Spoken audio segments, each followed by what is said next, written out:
नीट परीक्षा ही रद्द झालेली आहे काय पेपर फुटीमुळे.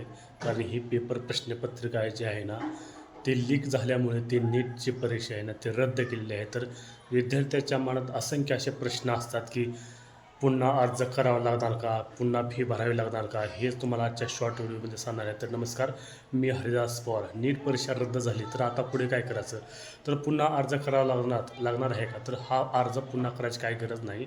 तर फी पण तुम्हाला का पुन्हा भरायची गरज नाही. नवीन ॲडमिट कार्ड जारी होणार काय, तर होणार आहे. तुमचं ॲडमिट कार्ड नवीन तुम्हाला मिळणार आहे.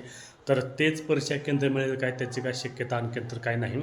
नवीन तारीख कधी जाहीर होणार, NTA लवकर ते प्रकाशित करेल की नवीन परीक्षेचे जाहीर कधी होईल. बहुतेक 15 जून नंतर ही तारीख जाहीर करण्यात येईल नीट परीक्षेचे. नवीन वेळापत्रक कुठे पाहता येईल, NTAची ऑफिशियल वेबसाईट आहे ना त्यावर त्यांचे वेळापत्रक नीटचे पाहायला तुम्हाला मिळेल. नीट ही आता केवळ एक परीक्षा उरली नाही, नीट आता एक लिलाव झालेला आहे. परीक्षेच्या 42 तास आधी व्हॉट्सअपवर अनेक प्रश्न विकले जात होते.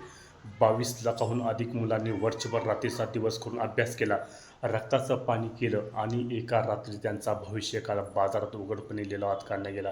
ही शोकांतिका आहे. तर थोडक्यात काय, नीट परीक्षेची पेपरफुटी हा लाखो मुलांच्या आयुष्याशी खेळला जाणारा खेळ आहे.